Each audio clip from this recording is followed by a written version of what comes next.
இப்போ தமிழ்நாட்டிலேயே முதல் முறையாக நான் அண்ணாமலை அண்ணன்றதுனால ஹைப் பண்ணி சொல்கிறேன், நீங்கள் நினச்சக்கூடாது. நான் உண்மையை பேசணும்னு நினைக்கிறேன். இங்கே வந்திருக்கிறவங்கள எல்லாரையும் நீங்கள் கேட்டு பாருங்கள்.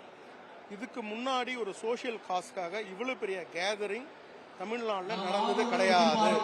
இதுதான் முதல் முறையாக இவ்வளவு பெரிய கிரௌட் ஒரு சோஷியல் காஸ்க்காக, சோஷியல் ட்ரக் ஃப்ரீ தமிழ்நாடு என்று அண்ணாமலை நான் அறிவிச்சது காரணத்துக்காக இவ்வளவு பேர் வந்திருக்கிறாங்க. அதனால இது மிகப்பெரிய சக்சஸ்.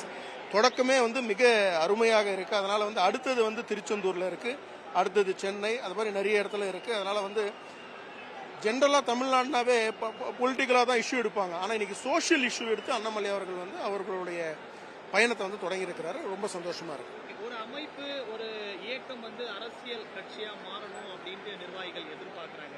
இன்னைக்கு அந்த விஷயம்லாம் பேசுவாரு அப்படின்ற மாதிரிலாம் எதிர்பார்க்குறாங்க. பேசுவாரு.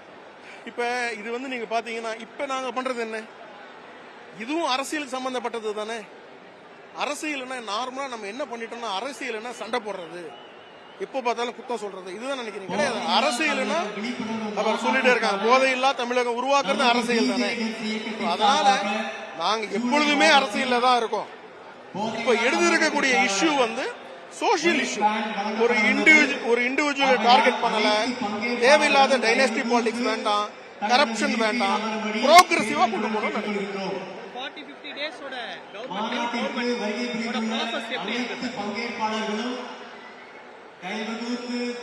ஒரு விஷயத்தை நான் ஒத்துக்கணும்னு நினைக்கிறேன். அண்ணன் அண்ணாமலை அவர்கள் அது பல இடத்துல சொல்லிட்டு இருக்காரு. இனி வருங்காலங்கள்ல முதல்வர் விஜய் அவர்கள் மற்றும் தலைவர் அண்ணாமலை அவர்களுக்கு மட்டும்தான் தமிழ்நாட்டில் பொலிட்டிக்கல் ஸ்பேஸ் இருக்கும். மற்றவங்களுக்கு பொலிட்டிக்கல் ஸ்பேஸ் இருக்கிற மாதிரி எனக்கு தெரியல. அதனால ஒரு ப்ரோக்ரசிவ் பாலிடிக்ஸை பில்ட் பண்றதுக்கு அருமையான சூழ்நிலை உருவாயிருக்கு. முக்கியமா நான் சொல்லணும்னு நினைக்கிறேன், கேஷ் ஃபார் ஓட் இன்னைக்கு தேவையில்லை. நீங்க கண்டெஸ்ட் பண்ணணும்னு நினைக்கிறீங்க தம்பி, நீங்க உங்களுக்கு 100 கோடி தேவையில்லை, நீங்க கண்டெஸ்ட் பண்ணலாம். இதுல யாரு வேணாலும் கண்டெஸ்ட் பண்ணலாம். அந்த மாதிரி அந்த ஒரு ஃபர்ஸ்ட் இல்ல. கரப்ஷன் குறைஞ்சிட்டு வருது. சம்பாதிக்கணும்னு நினைக்கிறவங்க ஆட்சிக்கு வரல, அவங்களுக்கு சுயமா சம்பாதிக்கிறதுக்கு திறமை இருக்கு. இது சம்பாதிக்கணும்னு நினைக்கிறவங்க வரல, ஃபேமிலி பாலிடிக்ஸ்ல இருக்கிறவங்க வரல. அதனால ஃபியூச்சர்ல அண்ணாமலை அண்ணா அவர்களுக்கும் மற்றும் முதல்வர் விஜய் அவர்களுக்கு தான் எங்க பொலிட்டிக்கல் ஸ்பேஸ்.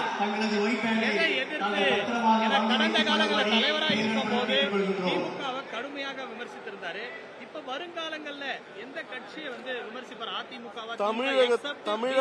தமிழகத்துக்கு நலன் செய்யக்கூடிய யாராக இருந்தாலும் சரி, அவங்கள நாங்க அப்ரிஷியேட் பண்ணுவோம். தமிழகத்துக்கு எதிராக பண்ணக்கூடியவங்க, தமிழ்நாடு மக்களுக்கு எதிரான செயலை செய்யறவங்க, தமிழ்நாடு வளர்ச்சியை தடுக்கிறவங்க, அவங்க யாராக இருந்தாலும் சரி, சொந்த தம்பியா இருந்தாலும் சரி, அண்ணனாக இருந்தாலும் சரி, அவங்கள நம்ம கேள்வி கேட்கணும். நாங்க யாரா இருந்தாலும் அண்ணன் தம்பின்ட்டோம்ல, யாரா இருந்தாலும் சரி, Tamil Nadu first, Tamil people first. இதுதான் நம்மளுடைய பேசிக் பிரின்சிபல்.